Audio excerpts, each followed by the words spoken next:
Welcome back to Pulling Focus. I'm Ryan Timms, and I'm here today with James Mieczkowski, a documentary filmmaker. Yeah. You're currently with PBS. That's right. Yeah, PBS North Carolina. Yeah, tell me a little bit about your background, your history, and your position. Yeah.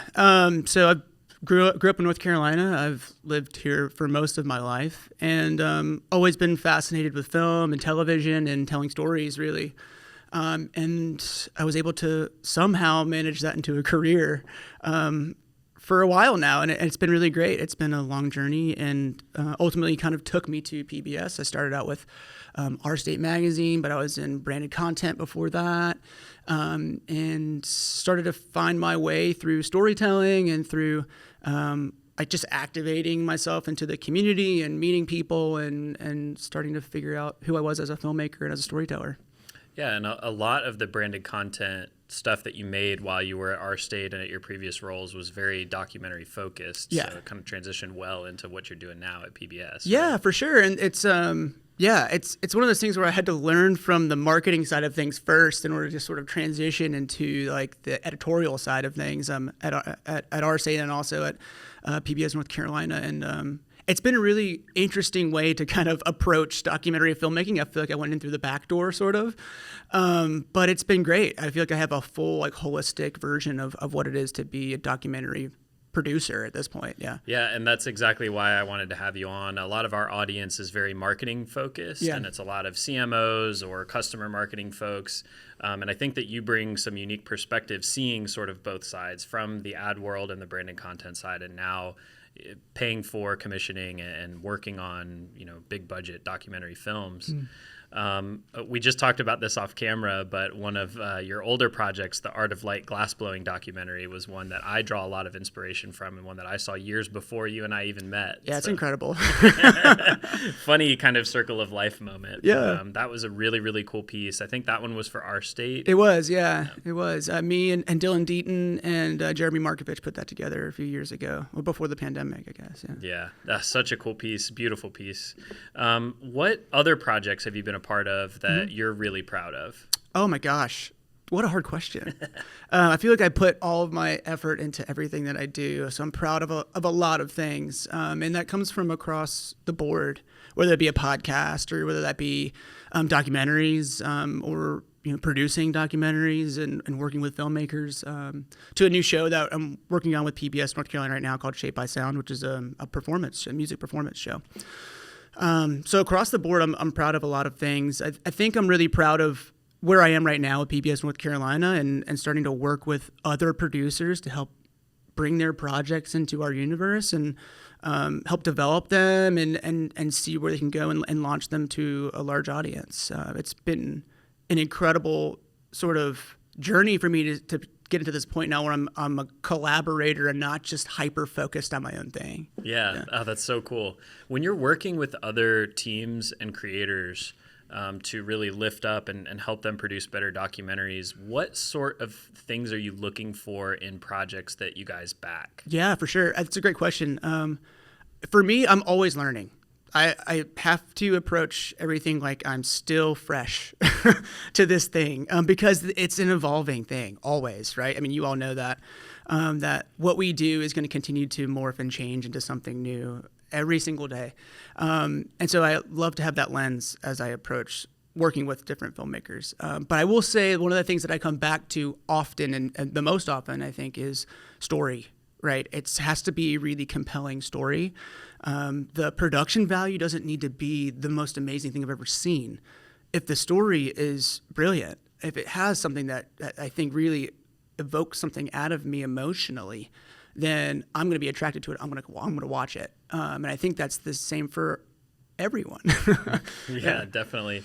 What are those elements? Like when you're watching a pitch for a project or a trailer for something, and you're trying to identify what parts are going to make that story really stand out, what kinds of things are you looking for? Yeah, it's like connectivity, right? I think it's like this idea of really focusing in on what makes us people, what connects us, and like what are things that are genuine to that story, that feel like unique and beautiful. And it needs to be told in sort of an honest way, right? Like if I feel like if there's an air of like, okay, I don't trust this or I don't believe in it, then I won't click on it, or I won't want to sit there for another 10 seconds, or things like that. Not that documentary film is just based in that sort of like quick grabbing, attention grabbing sort of space, but I think it's a layer of honesty that I think is really important, and that's what grabs me first is that if I feel like a filmmaker is approaching something that they are connected to, that they really believe in, then I want to hear it out and I want to see it out. That's super interesting. Hearing that you're looking for how the filmmaker is connected to it. Oftentimes in our world, we're sort of put in a situation where we have to find the story or unearth what that could be out of something that is given to us by a customer. So for like branded content, a lot of times they identify maybe the customer story and we have to make it feel emotional or give the audience that level of connection.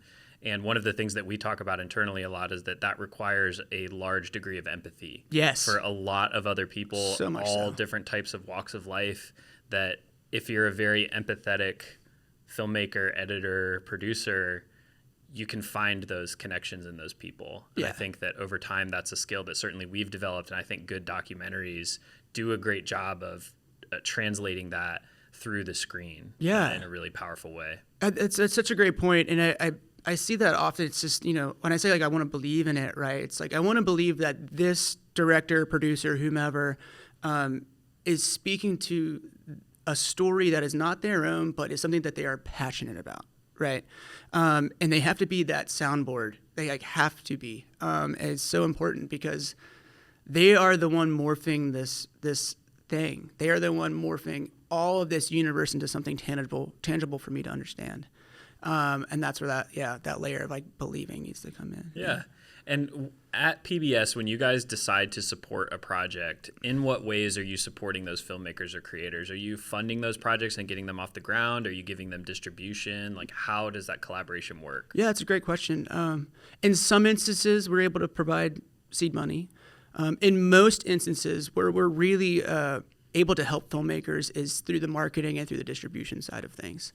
PBS generally is a vast universe, and it's a national universe, right? But it's based in local programming.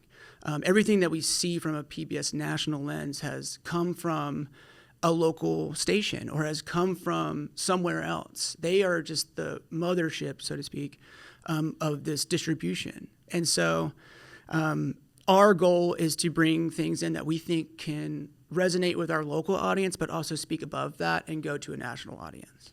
Gotcha. So you're thinking about it kind of from the broader picture to try and help them get on a bigger stage. Yeah, in some instances. I mean, for a lot of it, I specialize in local distribution, and that's our number one goal is to see, okay, is this a North Carolinian story, right?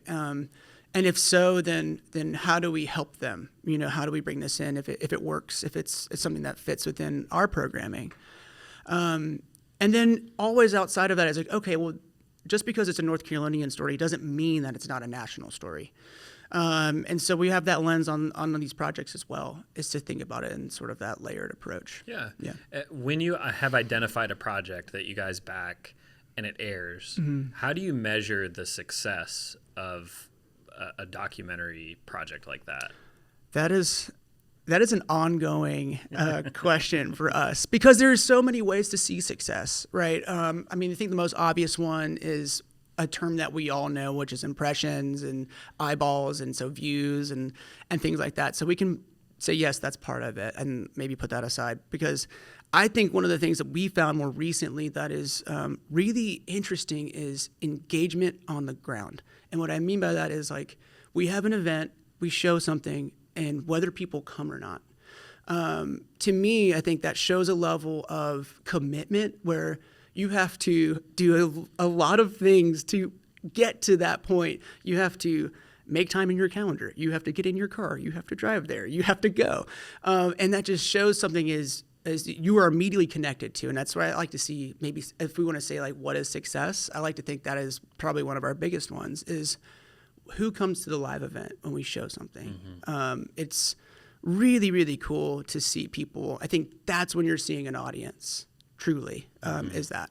Yeah, so moving people to action. Yeah, absolutely. Beyond just a call to action with the link, right? Mm-hmm. Like the hardest one is to get somebody to physically move somewhere. Yeah. If you're able to do that, then man, you're able to do a lot of things. And I think that's a really great gauge of success. Not that we can apply that to every single thing that we do, but it does apply to a few projects that we get to do. Yeah, that's really interesting that at that level, how you think about it is still action taken by the viewer. And I think that as marketers, our audience and our team can learn a lot from, ultimately that is our goal, drive people to action, whether that's buy a product, click the link, whatever it is. Yeah. And sometimes it's just simple brand recognition.